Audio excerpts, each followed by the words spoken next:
Welcome to Thanjavur maths. இந்த வீடியோவில் நம்ம பார்க்க போகிறது 8th ஸ்டாண்டர்டுக்கான குவாட்ரிலேட்ரல்ஸ் அப்படிங்கிற சாப்டரில் உள்ள 3.4 எக்ஸசைஸ் தான் பார்க்க போகிறோம். நம்ம இந்த எக்ஸசைஸ் பார்க்கணும் அப்படின்னாவே நமக்கு வந்து குவாட்ரிலேட்ரல்ஸோட ப்ராப்பர்ட்டிஸ்லாம் என்னென்னு சொல்லி தெரியணும். அது தெரிஞ்சால் மட்டும்தான் நம்மளால் இந்த வீடியோவை வந்து நல்லா ஃபுல்லாக கம்ப்ளீட் பண்ண அந்த எக்ஸசைஸை வந்து நம்மளால் ஃபுல்லாக போட முடியும். ஸோ குவாட்ரிலேட்ரல்ஸோட ப்ராப்பர்ட்டிஸ்லாம் என்னென்ன அப்படின்னு சொல்லி நம்ம ஆல்ரெடி டைப்ஸ் ஆஃப் குவாட்ரிலேட்ரல்ஸ் அப்படிங்கிற டாப்பிக்கில் நம்ம வந்து ஒரு வீடியோ போட்டிருக்கோம். நீங்கள் அது தெரியாது, குவாட்ரிலேட்ரல்ஸோட ப்ராப்பர்ட்டிஸ்லாம் தெரியாதுன்னு நினைக்கிறவங்க ஃபஸ்ட்டு அந்த வீடியோவை பார்த்துட்டு அதுக்கப்புறம் நீங்கள் இந்த எக்ஸசைஸை கம்ப்ளீட் பண்ணிங்கன்னா உங்களுக்கு வந்து ஈஸியாக புரியும். ஸோ அப்படி பார்க்காதவங்க அதை பார்த்துட்டு வாங்க.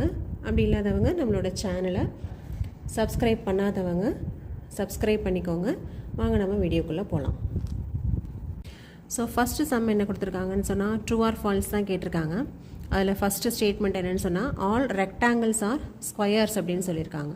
எல்லா ரெக்டாங்கிளும் ஸ்கொயரா அப்படின்னு சொல்லி கண்டுபிடிக்கணும். நமக்கு ஆல்ரெடி தெரியும் ஸ்கொயரில் வந்து 4 சைட்ஸும் ஈக்குவலாக இருக்கும். ஆனால் ஒரு ரெக்டாங்கிளில் ஆப்போசிட் சைட்ஸ் மட்டும்தான் ஈக்குவலாக இருக்கும். அப்போ நம்ம வந்து ஒரு ஸ்கொயரை வேணால் ரெக்டாங்கிள்னு சொல்லலாம், ஆனால் ஒரு ரெக்டாங்கிளை கண்டிப்பாக ஸ்கொயர்னு சொல்ல முடியாது. அப்போ அவங்க கொடுத்துருக்க ஸ்டேட்மெண்ட் வந்து ஃபால்ஸ். ரெண்டாவது statement all rhombus are parallelogram அப்படின்னு சொல்லியிருக்காங்க.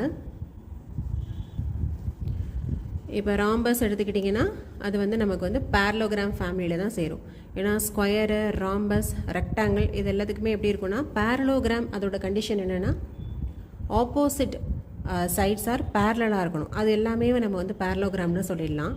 இப்போ ராம்பஸ் எடுத்துக்கிட்டிங்கன்னா இந்த 2 சைடும் பேரலல், இந்த 2 சைடும் பேரலல். அப்போ டெஃபினட்டாக ராம்பஸ் இஸ் அ பேரலோகிராம்னு சொல்லலாம். அப்போ கண்டிஷன் வந்து ட்ரூ. மூணாவது statement all squares R rhombus and also rectangle அப்படின்னு சொல்லியிருக்காங்க. ஸோ ஸ்கொயர்னால் நமக்கு என்னென்னு தெரியும்னா 4 சைட்ஸ் இருக்கும், 4 சைட்ஸுமே ஈக்குவல். ராம்பஸில் எப்படி இருக்கும் 4 சைட்ஸுமே ஈக்குவல். அப்போ எல்லா ஸ்கொயரையும் நம்மளால் ராம்பஸ்னு சொல்ல முடியும்.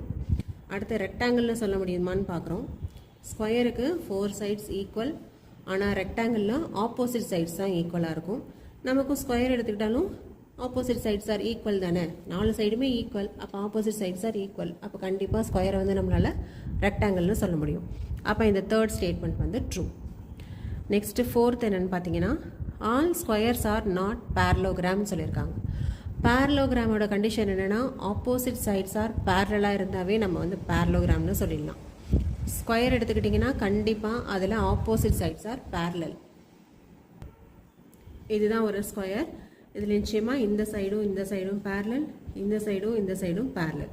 அப்போ ஆப்போசிட் சைட்ஸ் வந்து பேரலாக இருந்தாவே அது வந்து பேரலோகிராம் தான். இங்கே வந்து நாட் பேரலோகிராம்னு சொல்லியிருக்காங்க. அப்போ இந்த ஸ்டேட்மெண்ட் வந்து ஃபால்ஸ்.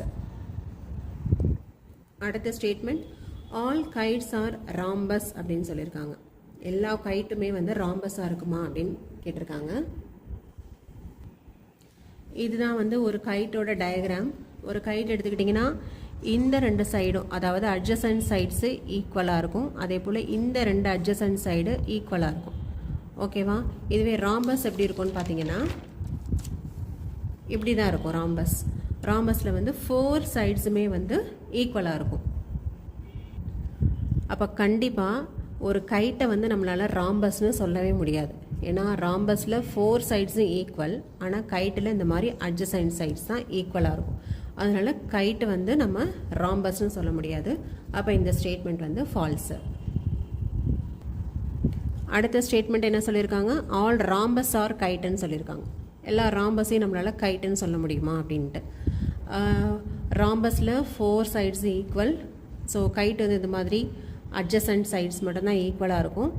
பட் நமக்கு வந்து ராம்பஸ் பார்த்துக்கிட்டிங்கன்னா 4 சைடுமே ஆல்ரெடி ஈக்குவல்னு சொல்லியாச்சு. அப்போ அட்ஜசன்ட் சைட்ஸும் ஈக்குவல் தானே, அதனால நிச்சயமாக நம்மளால் ராம்பஸை வந்து கைட்டுன்னு சொல்லலாம். ஸோ இந்த ஸ்டேட்மெண்ட் வந்து true. Next all parallelograms R ட்ரெபீசியம்னு சொல்லியிருக்காங்க. எல்லா பேரலோகிராமும் ட்ரெபீசியமில் வருமா? ஆல் பேரலோகிராம்ஸ் ஆர் ட்ரெபீசியம் அப்படின்னு சொல்லியிருக்காங்க. இதுதான் வந்து நெக்ஸ்ட் ஸ்டேட்மெண்ட்டு. இப்போ நமக்கு பேரலோகிராம்னா என்னென்னு வேணும், ட்ரெபீசியம்னா என்னென்னு வேணும். பேரலோகிராம்னா நமக்கு ஆல்ரெடி தெரியும் ஆப்போசிட் சைட்ஸ் ஆர் பேரலாக இருந்தால் பேரலோகிராம்னு சொல்லலாம். ட்ரெபீசியமில் எப்படி இருக்கும், ஒரு செட்டு மட்டும் பேரலல் சைட்ஸ் இருக்கும், இன்னொரு செட்டு வந்து பேரலாக இருக்காது. இதுதான் ஒரு ட்ரெபீசியம். இந்த ட்ரெபீசியம் எடுத்துக்கிட்டிங்கன்னா இந்த ஏபி லைனும் டிசி லைனும் பேரலாக இருக்குது. ஆனால் டிஏங்கிற லைனும் சிபிங்கிற லைனும் பேரலாக இல்லை. இப்போ நமக்கு என்ன ஸ்டேட்மெண்ட் சொல்லியிருக்காங்கன்னா ஆல் பேரலோகிராம்ஸ் ஆர் ட்ரெபீசியம்னு கேட்டிருக்காங்க. அதில் ஒரு செட்டு வந்து கண்டிப்பாக பேரலாக தானே இருக்குது. பேரலோகிராம்னாவே ரெண்டு இது வந்து பேரலாக இருக்கணும். அட்லீஸ்ட் இதில் ஒன்று வந்து பேரலாக இருக்குது. அப்போ வந்து ஆல் பேரலோகிராம்ஸ் ஆர் ட்ரெபீசியம் அப்படிங்கிற கண்டிஷன் வந்து true. Last statements all squares are ட்ரெபீசியம்னு கேட்டிருக்காங்க. எல்லா ஸ்கொயரும் வந்து ட்ரெபீசியமாக இருக்குமா அப்படின்னு சொல்லிட்டு. இன்னொன்று நம்ம எடுத்துக்கலாம், ஸ்கொயர்லேயும் வந்து அட்ஜசன்ட் ஆங்கிள்ஸ் சப்ளிமெண்ட்ரியாக இருக்கும். நீங்கள் எந்த ரெண்டு அட்ஜசன்ட் ஆங்கிள்ஸ் எடுத்து ஆட் பண்ணாலும் 180 டிகிரி வரும். நமக்கு ட்ரெபீசியமில் உள்ள கண்டிஷனும் அட்ஜசன்ட் ஆங்கிள்ஸ் ஆர் சப்ளிமெண்ட்ரி. அப்போ எல்லா ஸ்கொயரையும் நம்ம வந்து ட்ரெபீசியம்னு சொல்லலாம். ஸோ இந்த லாஸ்ட் ஸ்டேட்மெண்ட்டும் ட்ரூ. நெக்ஸ்ட் செகண்ட் கொஷின் என்னென்னு பார்க்கலாம். செகண்டில் ஃபஸ்ட்டு கண்டிஷன் என்னென்னா 4 சைட்ஸ் ஆஃப் ஈக்குவல் லெங்த் உள்ள குவாட்ரிலேட்ரல்ஸ் என்னென்னு கேட்டிருக்காங்க. அதாவது 4 சைட்ஸ் இருக்கணும், அந்த 4 சைட்ஸுமே ஈக்குவலாக இருக்கணும். அப்படின்னா என்னென்னலாம் நமக்கு தெரியும், ஸ்கொயர் இருக்குது, இன்னொன்று வந்து என்னென்னா ராம்பஸ். இது ரெண்டும் தான் வந்து 4 சைட்ஸுமே நமக்கு வந்து ஈக்குவலாக இருக்கக்கூடியது. செகண்டு 4 ரைட் ஆங்கிள்ஸ், 4மே ரைட் ஆங்கிளாக இருக்கணும். அப்படின்னா என்னென்ன இருக்குது அப்படின்னு பார்த்தீங்கன்னா ஸ்கொயர் இருக்குது, ரெக்டாங்கிள் இருக்குது. 4 ஆங்கிளுமே ரெக்டாங்கிளாக வரணும் அப்படின்னா இந்த ஸ்கொயர்லேயுமே 4 ஆங்கிளும் ரெக்டாங்கிள்ஸ் தான், ரைட் ஆங்கிள்ஸ் தான். அதே போல் இந்த ரெக்டாங்கிள் எடுத்துக்கிட்டிங்கன்னா இதுலேயும் 4 ஆங்கிளுமே வந்து என்னென்னா ரைட் ஆங்கிள்ஸ் தான். அதனால் 4 ரைட் ஆங்கிள்ஸ் இருக்கிற குவாட்ரிலேட்ரல்ஸ்லாம் என்னென்ன அப்படின்னு கேட்டால் ஸ்கொயரும் ரெக்டாங்கிளும். நெக்ஸ்ட்டு தேர்ட் கொஷின் போகலாம். தேர்ட் கொஷினில் என்னென்னு பார்த்தீங்கன்னா explain how a square is a quadrilateral. ஒரு ஸ்கொயரை குவாட்ரிலேட்ரல்னு எப்படி சொல்கிறோன்னு கேட்குறாங்க. அதுக்கு என்னென்னு பார்க்கலாம். இப்போது இதில் வந்து நம்ம எக்ஸசைஸ் 3.4ல் இவ்வளோ நேரம் நம்ம சொன்ன ட்ரூ ஆர் ஃபால்ஸுக்குள்ள ஆன்சரும் செகண்ட் கொஷினுக்குள்ளே ஏபிக்குள்ள ஆன்சரும் எழுதியிருக்கேன். சப்போஸ் நீங்கள் நோட் பண்ணாமல் இருந்தீங்கன்னா இங்கே பார்த்து நீங்கள் நோட் பண்ணிக்கலாம். இப்போ நம்ம வந்து தேர்ட் கொஷினில் இருக்கோம். தேர்ட் கொஷின் என்ன கேட்டிருக்காங்கன்னா ஒரு ஸ்கொயரை எப்படி நம்ம குவாட்ரிலேட்ரல்னு சொல்லலாம்னு கேட்டிருக்காங்க. குவாட்ரிலேட்ரல்னால் என்ன வேணும், 4 சைடு இருந்தாவே நம்ம வந்து குவாட்ரிலேட்ரல்னு சொல்லலாம். ஸ்கொயருக்கும் 4 சைட்ஸ் இருக்குது, அப்போ ஸ்கொயருக்கு வந்து குவாட்ரிலேட்ரல்னு சொல்லலாம். செகண்ட் வந்து ஸ்கொயரை எப்படி பேரலோகிராம்னு சொல்கிறோம் அப்படின்னு கேட்டிருக்காங்க. Explain have a square is a parallelogram. So நமக்கு என்ன தெரியும், பேரலோகிராம்னா ஆப்போசிட் சைட்ஸ் பேரலாக இருந்தாவே அது வந்து பேரலோகிராம் தான். ஒரு ஸ்கொயர் எடுத்துக்கிட்டிங்கன்னா கண்டிப்பாக அதில் ஆப்போசிட் சைட்ஸ் வந்து பேரலாக தான் இருக்கும். அதனால் ஸ்கொயரை வந்து நம்மளால் பேரலோகிராம்னு சொல்ல முடியும். Next explain have a square is rhombus. எப்படி அது வந்து ஒரு ராம்பஸ்ன்னு கேட்குறாங்க. ஸ்கொயரை நம்ம வந்து ராம்பஸ்னு சொல்லலாம். ஏன் அப்படின்னு கேட்டால் ஸ்கொயருக்கும் 4 சைட்ஸ் ஆர் ஈக்குவல், அதே போல் ராம்பஸுக்கும் 4 சைட்ஸ் ஆர் ஈக்குவல். அதை வச்சு நம்ம ராம்பஸை ஸ்கொயர்னு சொல்லலாம். Next explain have a square is a rectangle. ஒரு ஸ்கொயரை நம்ம ஏன் ரெக்டாங்கிள்னு சொல்கிறோன்னு கேட்குறாங்க. ஒரு ரெக்டாங்கிளோட கண்டிஷன் என்ன அப்படின்னு சொன்னால் ஆப்போசிட் சைட்ஸ் ஈக்குவலாக இருக்கணும்.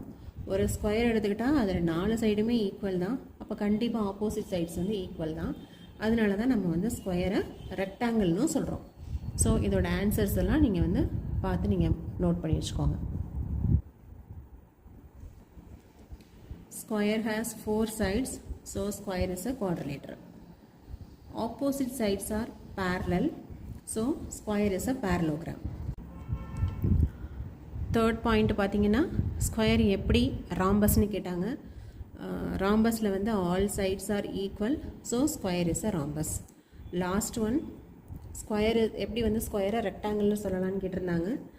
ரெக்டாங்கிளில் opposite sides are equal, so square is a rectangle. Next fourth question போகலாம். ஃபோர்த்து கொஷின் என்னென்னு பார்த்தீங்கன்னா name the quadrilaterals whose diagonals bisect each other, perpendicular bisectors are equal. So 3 condition கொடுத்துருக்காங்க. டயகோனலை பற்றி தான் கொடுத்துருக்காங்க. இதில் நம்ம தெரிஞ்சுக்க வேண்டியது என்னென்னா பைசெக்ட் ஈச் அதர்னால் என்னென்னா, பைசெக்ட் ஈச் அதர் அப்படின்னு சொன்னால் இப்படி ரெண்டு டயகோனல் வரைஞ்சி இப்படி ஒரு டயகோனல் எடுத்துக்கிட்டிங்க அப்படின்னு சொன்னால் இதில் உள்ள சென்டர் பாயிண்ட்டை இங்கேயும் இங்கே ஒரு 4 சென்டிமீட்டர், இங்கே ஒரு 4 சென்டிமீட்டர், இந்த மாதிரி இந்த பாயிண்ட், இந்த சென்டர் பாயிண்ட் வந்து இந்த டயகோனலை 2 ஈக்குவல் பார்ட்ஸாக பிரிச்சுதுன்னா அதுக்கு பேர் தான் வந்து பைசெக்ட் ஈச் அதர். இதுவே பர்பண்டிகுலர் பைசெக்டார்ஸ் அப்படின்னா என்னன்னு கேட்டால், இப்படி இந்த 2 டயகோனல்ஸும் கட் பண்ணிக்கும் போது நமக்கு கட் பண்ணுற இடத்துல 90 டிகிரி ஃபார்ம் ஆச்சு அப்படின்னு சொன்னால் அதுதான் வந்து பர்பண்டிகுலர் பைசெக்டார்ஸ். ஓகேவா? இது ரெண்டுக்குள்ள வித்தியாசம் புரியுதா? பைசெக்ட் ஈச் அதர்னா இந்த டயகோனலை 2 ஈக்குவல் பார்ட்ஸாக பிரிக்கணும், அதுக்கு பேர் பைசெக்ட் ஈச் அதர். இதுவே வந்து பர்பண்டிகுலர் பைசெக்டர்னு என்னென்னா 2 டயகோனல்ஸ் வந்து கட் பண்ணிக்கும் போது அந்த கட் பண்ணுற இடத்துல நமக்கு ஃபார்ம் ஆகிற ஆங்கிள் வந்து 90 டிகிரி இருக்கணும். இதுதான் வந்து பர்பண்டிகுலர் பைசெக்டர். இதை வச்சு தான் நம்ம 4th சம் சால்வ் பண்ண போகிறோம். எந்தெந்த குவாட்ரிலேட்டரல்ஸோட டயகோனல்ஸ் எல்லாம் பைசெக்ட் ஈச் அதர்னு கேட்குறாங்க, இதெல்லாம் ஈக்குவலாக டிவைட் பண்ணிக்கும் அப்படின்னு சொல்லி கேட்குறாங்க. இது நம்ம ப்ராப்பர்ட்டிஸில் பார்த்தது தான். ஒரு ஸ்கொயர் எடுத்துக்கிட்டிங்கன்னு சொன்னால் அதோட டயகோனல்ஸ் எல்லாமே வந்து பைசெக்ட் ஈச் அதர் தான். இந்த பாயிண்ட் வந்து இந்த சைடையும் இந்த சைடையும் ஈக்குவலாக டிவைட் பண்ணும். அதே போல் இந்த டயகோனலையும் இந்த டயகோனலை 2ஆக பிரிக்கும். ஸோ ஒரு ஸ்கொயருக்கு பைசெக்ட் ஈச் அதர்னு சொல்லலாம். அடுத்து ராம்பஸ் எடுத்துக்கிட்டிங்கன்னா டயகோனல்ஸோட லெங்க்த் வேறு வேறையாக இருக்கும். ஆனால் இந்த சென்டர் பாயிண்ட் பிரிக்குது இல்லையா, இந்த பாயிண்ட்டை பிரிச்சுதுன்னா இதை பாதியாகவும் பிரிக்கும். அதே போல் இந்த பாயிண்ட்டு இந்த டயகோனலை இந்த பக்கம் பாதியாகவும் இந்த பக்கம் பாதியாகவும் பிரிக்கும். அப்போ ராம்பஸுக்கும் பைசெக்ட் ஈச் அதர். அடுத்தது ரெக்டாங்கிள்லையும் அதே போல் தான் இந்த center point bisect each other டயகோனலை. பேரலோகிராமில் எடுத்துக்கிட்டிங்கனாலும் இந்த பாயிண்ட் வந்து பைசெக்ட் ஈச் அதர். ஸோ நம்ம எந்தெந்த குவாட்ரிலேட்டரல்ஸ்லாம் வந்து டயகோனல்ஸ் பைசெக்ட் ஈச் அதர் அப்படின்னு கேட்டால் ஸ்கொயர், ராம்பஸ், ரெக்டாங்கிள், பேரலோகிராம்னு எழுதலாம். Second question, perpendicular bisectors of each other எதுன்னு கேட்டிருக்காங்க. எந்தெந்த குவாட்ரிலேட்டரில் உள்ள டயகோனலை பர்பண்டிகுலராக கட் பண்ணிக்கும் அப்படின்னு கேட்டிருக்காங்க. இதோட ஆன்சர் வந்து ஸ்கொயரும் ராம்பஸும். இப்போ இந்த ஸ்கொயரில் இந்த 2 டயகோனலும் கட் பண்ணிக்கிற இடத்துக்கிட்ட 90 டிகிரி ஃபார்ம் ஆகும். அதே போல் ராம்பஸ்லேயும் இந்த கட் பண்ணுற இடத்துல 90 டிகிரி ஃபார்ம் ஆகும். ஆனால் இந்த ரெக்டாங்கிள் பேரலோகிராம்லாம் எடுத்துக்கிட்டிங்கன்னா இந்த இடத்துல வந்து 90 டிகிரி ஃபார்ம் ஆகாது, வேறு ஆங்கிள்ஸ் தான் ஃபார்ம் ஆகும். ஸோ செகண்ட் பாயிண்டோட ஆன்சர் வந்து square and rhombus. Third question என்ன கேட்டிருக்காங்கன்னா, 4thலேயே தேர்டு என்ன கேட்டிருக்காங்கன்னா, name the quadrilaterals whose diagonals are equal. எந்தெந்த டயகோனலோட லெங்க்த் வந்து ஈக்குவலாக இருக்கும்னு கேட்டிருக்காங்க.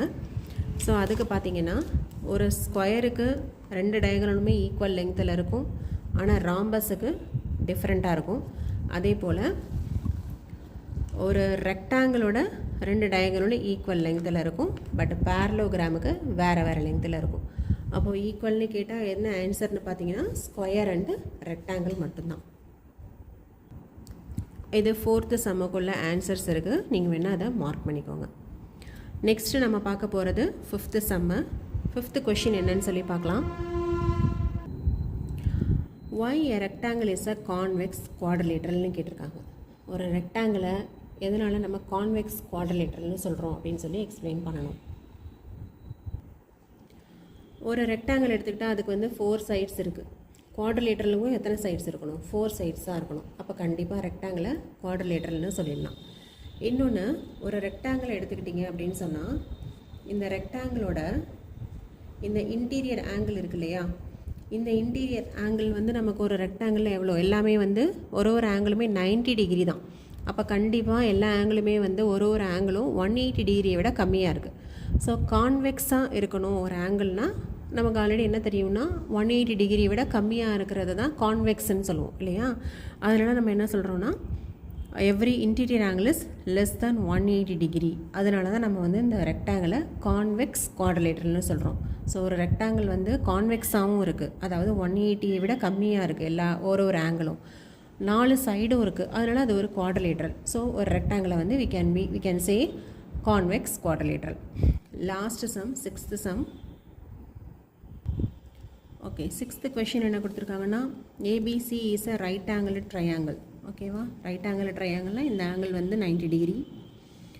O is the mid point of AC, அதாவது O வந்து இந்த ஏசி டயகனலாக பைசெக்ட் பண்ணுது, ஈக்குவலாக டிவைட் பண்ணுது. Explain why O is equidistant from A B C. O வந்து ஏலேருந்தும் பிலேருந்தும் சிலேருந்தும் ஈக்குவல் டிஸ்டன்ஸில் இருக்குதுன்னு சொல்லணும். அதாவது இந்த ஏஓங்கிற லெங்க்த்து, அதே போல் சிலேருந்து உள்ள லெங்க்த்து, இந்த பிலேருந்து உள்ள லெங்க்த், இது எல்லாமே வந்து ஈக்குவல் அப்படின்னு சொல்லணும். இதுக்கு நம்ம என்ன பண்ணுறோம் அப்படின்னா, இந்த ஏபிசி அப்படிங்கிற ட்ரையாங்கிளுக்கு அப்படியே பேராக இதை அப்படியே கம்ப்ளீட் பண்ணுறோம். இந்த டயக்ராமை ஒரு பேரலோகிராமாக, ஒரு ரெக்டாங்கிளாக இதை நம்ம வந்து கம்ப்ளீட் பண்ணி வைக்கிறோம். ஏபிசிடி அப்படிங்கிறது இப்போ நமக்கு வந்து ஒரு பேரலோகிராமாக கிடச்சிருக்கு. பேரலோகிராம்னு சொல்லலாம், இல்லை ரெக்டாங்கிள்னு சொல்லிக்கலாம். ஸோ இப்போ பிடின்னு சொல்லி ஒரு டயக்ராம் ஒன்று வரைஞ்சிக்கிறோம். ஓகேவா. இது எப்படி நம்ம கம்ப்ளீட் பண்ணோம் அப்படின்னு சொன்னால், இப்போ ஏபிசிடிங்கிறது நமக்கு வந்து ஒரு ரெக்டாங்கிளாக கிடைக்குது. இதில் AB is parallel to DC, அதே போல் BC is parallel to AD இல்லையா. ஆப்போசிட் சைட்ஸ் ஆர் பேரலாக இருக்குது அப்படின்னா கண்டிப்பாக அது வந்து என்னது, ஒரு பேரலோகிராம். இப்போ தான் நம்ம பார்த்தோம் வந்து பேரலோகிராம் வந்து டயகோனல்ஸ் பைசெக்ட் ஈச் அதர். அதாவது பேரலோகிராமில் உள்ள டயகோனல் எடுத்து அதோட சென்டர் பாயிண்ட்டை கண்டுபிடிச்சி வச்சிங்கன்னா அது வந்து கண்டிப்பாக ரெண்டு சைடும் ஈக்குவல் டிஸ்டன்ஸில் தான் இருக்கும். ஸோ இந்த ஓலேருந்து ஏக்குள்ள லெங்க்த்தும் ஓலேருந்து சியோட லெங்க்த்தும் ஈக்குவலாக தான் இருக்கும். ஓகேவா. அதே மாதிரி தான் ஓலேருந்து பியோட லெங்க்த்தும் வந்து ஈக்குவலாக இருக்கும். ஏன்னா இது பைசெக்ட் ஈச் அதர். அப்போ இந்த டயகோனலை எடுத்துக்கிட்டிங்கனாலும் இந்த ஓங்கிறது தான் சென்டர் பாயிண்ட்டு. அப்போ ஓங்கிற பாயிண்ட்லேருந்து ஏயோட டிஸ்டன்ஸு, சியோட டிஸ்டன்ஸு, பியோட டிஸ்டன்ஸ் மூணுமே வந்து ஈக்குவலாக தான் இருக்கும். அதனால் O is EQ distant from the points ABC அப்படின்னு சொல்லி ப்ரூஃப் பண்ணியாச்சு. இதோட நமக்கு வந்து 6th கொஷினுக்கான சொல்யூஷன் கொடுத்துருக்கோம். இந்த 6th கொஷினோட நம்மளோட எக்ஸசைஸ் 3.4 வந்து கம்ப்ளீட் ஆகுது. அதோட சாப்டர் 3 வந்து ஃபுல்லாக நம்ம முடிச்சிட்டோம். நெக்ஸ்ட்டு நம்ம 4th சாப்டர் பார்க்கலாம். உங்களுக்கு இந்த வீடியோ பிடிச்சிருந்துச்சுன்னா லைக் பண்ணுங்கள், ஷேர் பண்ணுங்கள். Thank you viewers.